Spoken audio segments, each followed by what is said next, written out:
Kali ini kita akan membahas tentang kinematika gerak melingkar beraturan. Nah, sebuah benda yang bergerak pada sebuah jalur berbentuk lingkaran dengan kecepatan konstan dikatakan mengalami gerak melingkar beraturan atau uniform circular motion.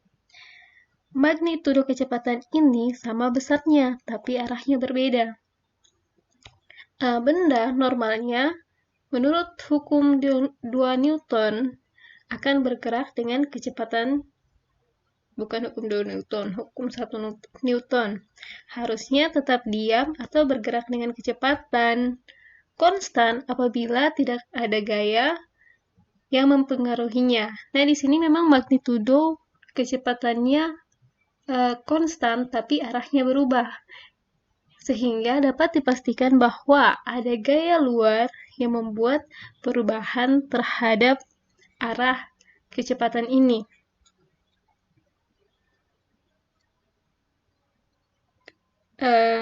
Jika ada perubahan pada kecepatan, maka ada namanya percepatan.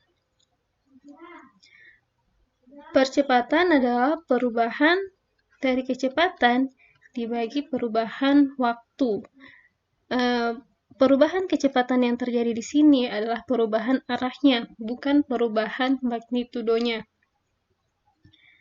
Nah, sekarang pertanyaannya, kemana perubahan arah dari kecepatan ini?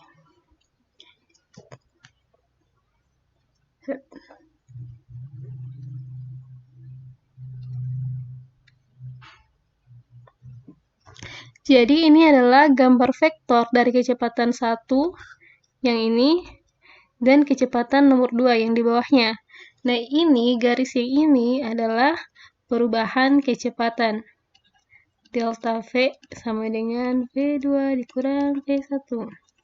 Nah, dapat dilihat bahwa arah kecepatan ini jika kita pindahkan ke dalam lingkaran atau kita kembalikan ke posisinya di lingkaran, maka dapat dilihat bahwa arahnya menuju pusat lingkaran.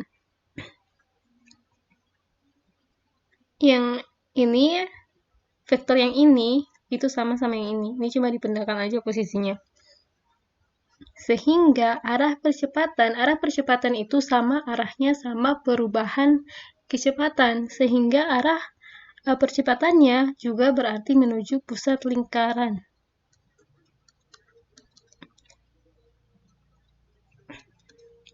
Dan pertanyaan berikutnya adalah berapa besar percepatan ini?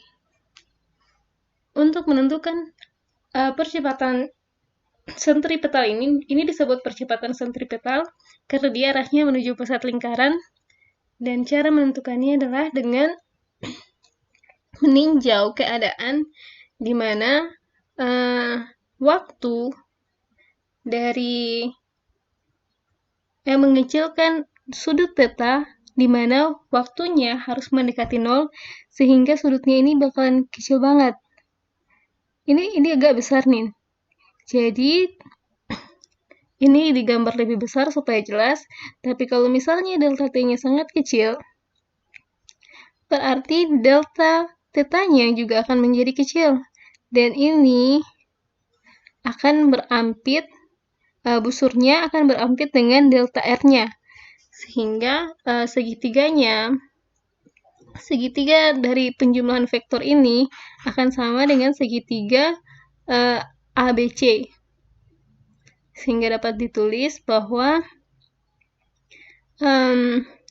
delta R per R, R-nya nilainya konstan ya, karena lingkaran jari-jarinya akan sama. R ditambah sama dengan delta V yang ini, per V. Karena V-nya magnitudonya konstan juga. Delta V. Delta V sama dengan delta R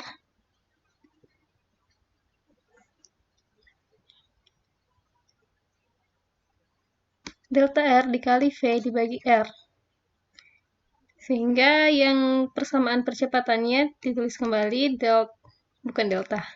A sama dengan delta V per delta T, substitusikan delta V-nya, delta R kali V per R per delta T. Itu sama dengan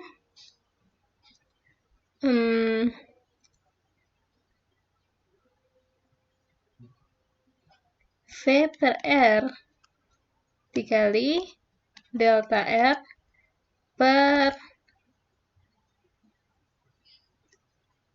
ini bukan delta R sebenarnya, delta L. Karena sama aja sih, soalnya delta R sama delta L-nya sama panjang. Jadi yang tadi juga benar aja. Di titik saat T-nya mendekati 0. Delta R dikali delta T.